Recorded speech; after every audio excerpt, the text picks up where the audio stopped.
Cheque bounce case में क्या court हमेशा 20% इंटरिम कंपनसेशन देने का ऑर्डर देगी? राजस्थान हाई कोर्ट ने इसी पे एक इंपॉर्टेंट क्लेरिफिकेशन दिया है। इस केस में कंप्लेनेंट ने एनआई एक्ट के अंडर चेक बाउंस का केस फाइल किया था। उसने कोर्ट से एक एप्लीकेशन फाइल की सेक्शन 143A एनआई एक्ट के अंडर। अब सेक्शन 143A क्या कहता है? इसमें कोर्ट एक्यूज्ड को बोल सकती है कि कंप्लेनेंट को interim compensation maximum 20% of cheque amount दे। इसलिए कंप्लेनेंट ने डिमांड की कि एक्यूज्ड को ऑर्डर दिया जाए कि वो चेक का 20% इंटरिम कंपनसेशन दे, लेकिन मजिस्ट्रेट कोर्ट यानी कि ट्रायल कोर्ट ने ये एप्लीकेशन रिजेक्ट कर दी। फिर क्या हुआ? कंप्लेनेंट ने मजिस्ट्रेट कोर्ट के ऑर्डर के अगेंस्ट रिवीजन फाइल की सेशन कोर्ट में। केस गया एडिशनल सेशन जज के पास जोधपुर, लेकिन सेशन कोर्ट ने भी मजिस्ट्रेट कोर्ट के ऑर्डर को सही माना और कंप्लेनेंट की रिवीजन को डिसमिस कर दिया।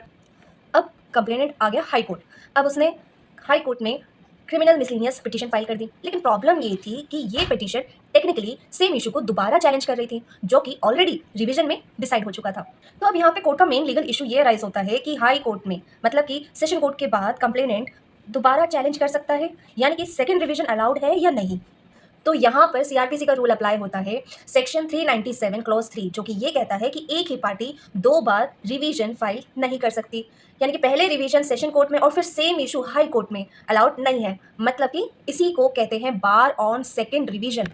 अब यहाँ पर पिटिशनर ने एक ट्रिक अप्लाई करी थी। पिटिशनर ने रिवीजन को डायरेक्ट फाइल नहीं किया था, उसने नेम को चेंज कर कर ये रिवीजन फाइल की थी। बट कोर्ट ये कहती है कि पिटिशन का नाम नहीं देखा जाएगा, कोर्ट अगर देखेगी तो सब्सटेंस देखेगी। अगर सेम इशू है और रिलीफ सेम मांगा जा रहा है तो वो रिवीजन सेकेंड रिवीजन ही मानी जाएगी। अच्छा, तो अब हाई कोर्ट कब इंटरफेयर कर सकता है? हाई कोर्ट ने कहा कि हाई कोर्ट अपनी इनहेरेंट पावर तभी यूज कर सकता है अगर क्लियर इलीगैलिटी हो, जुरिस्डिक्शन एरर हो या क्लियरली इनजस्टिस हो। बट इस केस में ऐसा कुछ भी नहीं था।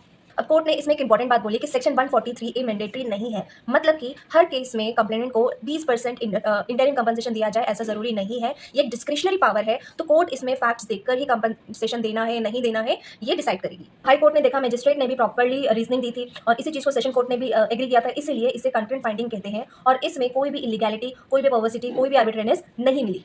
तो फाइनल जजमेंट क्या थी? हाई कोर्ट ने बोला कि सेकंड रिवीजन बार्ड है। ट्रायल कोर्ट ने एकदम करेक्ट ऑर्डर दिया था और इस केस में कोई भी इनजस्टिस नहीं हुई है, इसीलिए रिवीजन पिटीशन डिसमिस कर दी गई।